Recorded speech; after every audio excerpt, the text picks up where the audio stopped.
El método científico es todo, es la forma en la que entendemos el universo, es lo que separa el conocimiento de la superstición, o al menos eso es lo que nos han contado.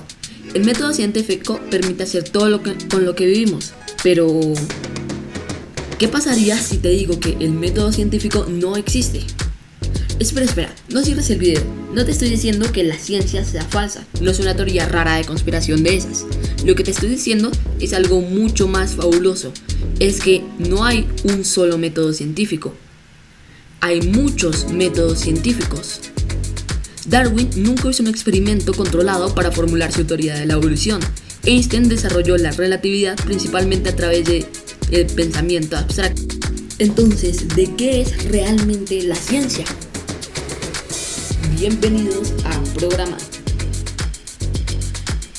Ahora sí, para entender el problema tenemos que hablar de qué es realmente la ciencia, y el primer obstáculo es en definir la ciencia. Esto es más difícil de lo que parece. El método científico se basa básicamente en la observación, la hipótesis, la experimentación y la conclusión. Eso es básicamente lo que siempre nos han contado, con algunas variaciones. Permíteme contarte la historia del ornitorrinco. En 1798, el naturalista británico George Shaw recibió un espécimen disecado de Australia. Tenía pico como un pato, cola como un castor, patas palmeadas y aparentemente ponía huevos, pero tenía pelo. Shaw estaba tan confundido que tomó unas tijeras y buscó pruebas de que alguien hubiera cosido distintas partes de animales en uno solo. La comunidad científica europea entró en crisis. Sus categorías taxonómicas simplemente no se adaptaban a este animal tan raro. Los mamíferos no ponían huevos, es algo muy raro. ¿Qué hicieron estos científicos? No siguieron el método científico del libro de texto. No hubo una hipótesis clara enseguida de un experimento controlado. Era imposible, en cambio el proceso fue caótico.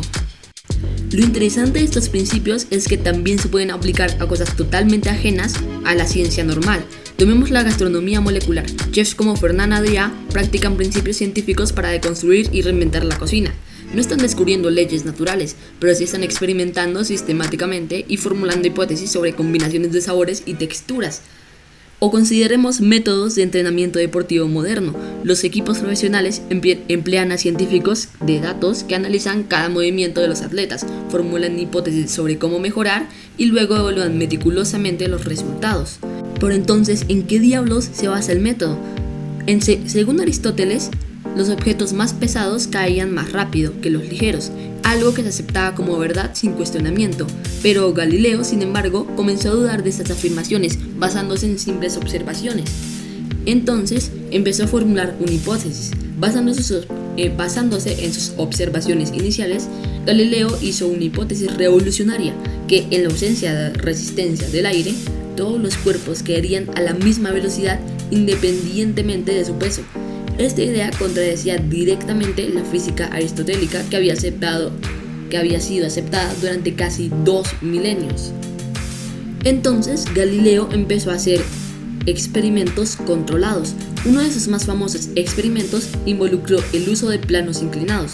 Como era difícil medir con precisión los tiempos de caída libre, demasiado rápidos para los instrumentos de la época, Galileo ideó una solución ingeniosa.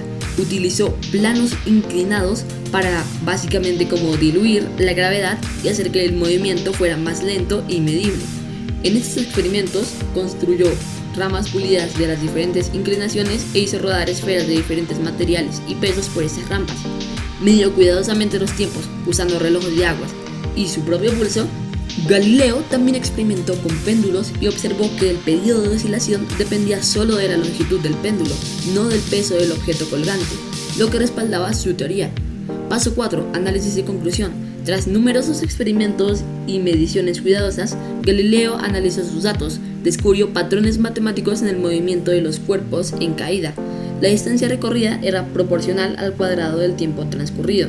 La velocidad aumentaba uniformemente cuando minimizaba la resistencia del aire. Objetos de diferentes pesos caían prácticamente al mismo tiempo. Con estos resultados, Galileo llegó a la conclusión de que su hipótesis era correcta. En la ausencia de resistencia del aire, todos los cuerpos caen con la misma aceleración, independientemente de su masa.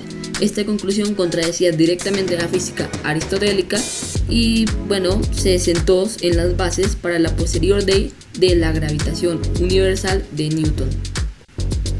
Ahora que ya vieron qué es el método científico tradicional y su gran problema, podemos concluir que el método científico no existe. Son muchos métodos científicos, pero esto es un canal de electrónica y Arduino, y no estos temas de ciencia. La cosa es cómo se crea tu proyecto. Siempre he visto que el método científico es todo. Tú observas el problema, haces tu diseño hipotético, empiezas con los prototipos y terminas con un producto final, pero siempre puedes hacerlo de una forma distinta. Siempre puedes tú crear tu propio diseño, siempre puedes tú hacerlo como quieras, la verdad, no importa mucho, que digamos.